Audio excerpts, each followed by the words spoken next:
Welcome to the Prep to Pass SHRM Certified Professional Exam. I'm thrilled to have you here on this journey.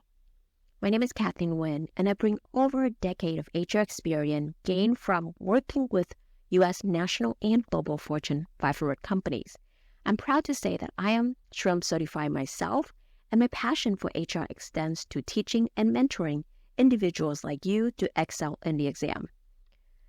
In this course, I aim to equip you with the knowledge and strategies you need to not just pass the exam, but to excel in your career. We will dive deep into the essential. You can look forward to have a comprehensive study plan that's been refined over the years of teaching and supporting students to pass this exam.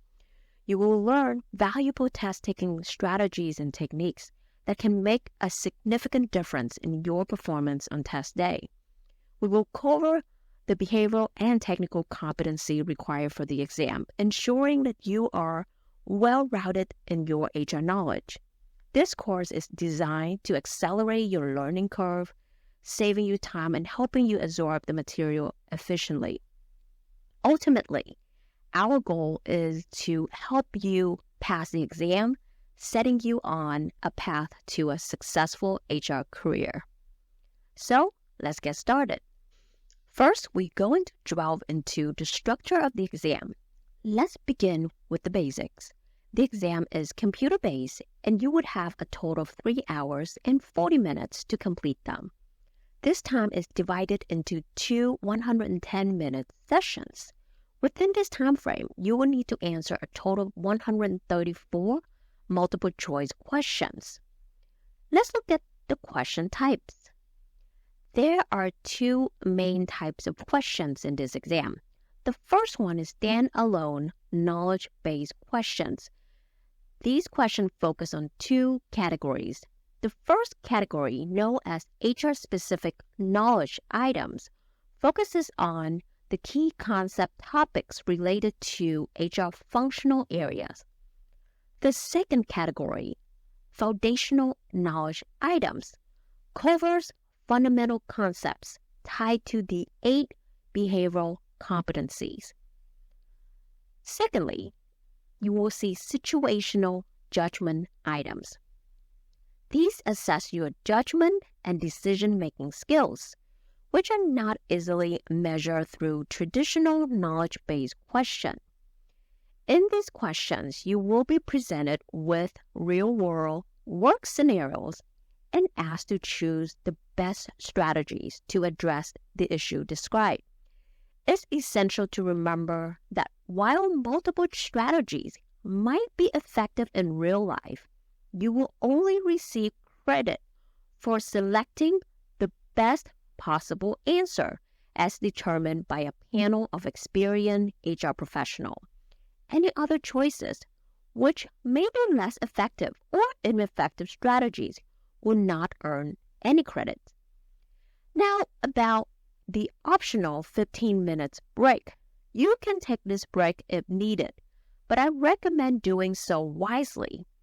The SHRM advised that if you decided to take a break, it's best to do it before ending session 1 if you have time remaining. If not, take your break once session 2 begins. Importantly, you need to remember that the clock will not stop during this optional break, so manage your time wisely. Now that you know about the exam and its content, let's talk about the program outline and how this program is going to support your preparation. In this program, you will learn the competency of HR expertise, which is grouped into 3 knowledge domains: people, organization, and workplace. In addition to that, you will learn the behavioral competency, which describes the behaviors and attributes necessary for HR professionals to perform effectively in the workplace. And those behavioral competency group into 3 groups: leadership, business, and interpersonal. This approach is supported by SHRM research, emphasizing the critical roles played by HR professionals And they need to demonstrate their HR knowledge, meaning what you know about human resources, the key knowledge that will help you show up as a subject matter expert. And also you need to demonstrate your behavioral competency, how you apply what you know in terms of HR knowledge in contributing to effective HR practices in your workplace. The SHRM incorporated these behavioral and technical competency into a certification exam to recognize that a strategic and successful human resources professional will be able to demonstrate successful application of both knowledge and behavior in the exam and in real-world application.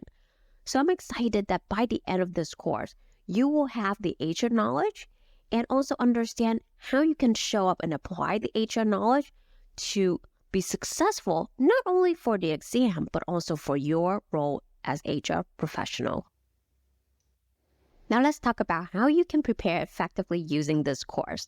In this course, I will provide you materials, a combination of video and reading materials to help you deepen your HR knowledge and feel well prepared for the exam. I will also provide you quizzes at the end of each chapter, as well as final exam to assess your overall knowledge.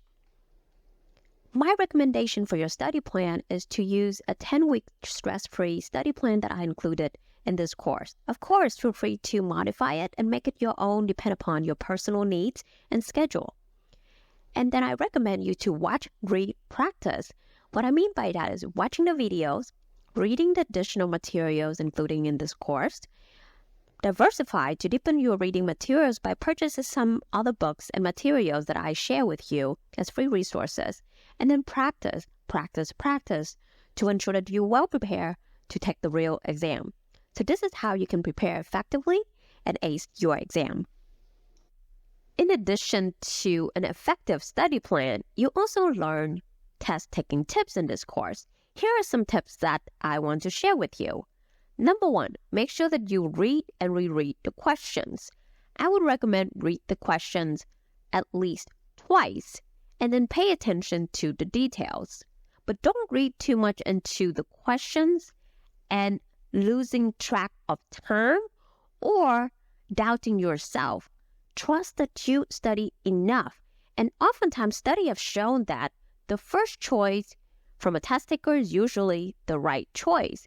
So you should know that you have studied enough and you know the right choice. You can also use the process of elimination to find the right answer. Using the process of elimination, you will be able to find a distinction between the correct and nearly correct statements.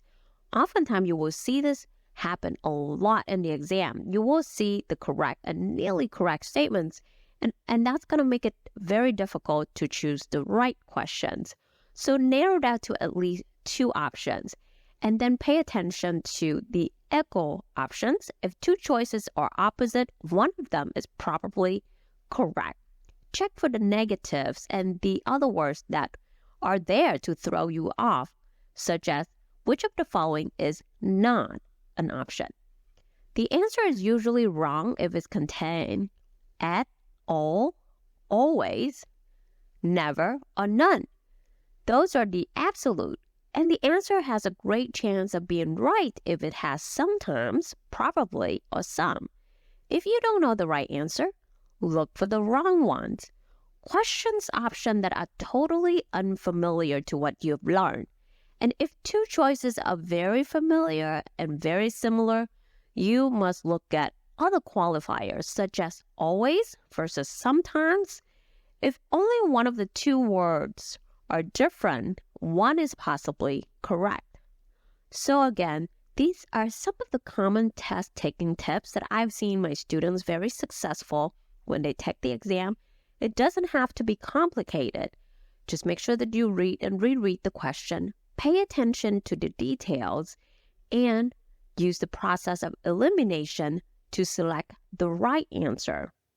So there you have it. Test-taking tips for the exam.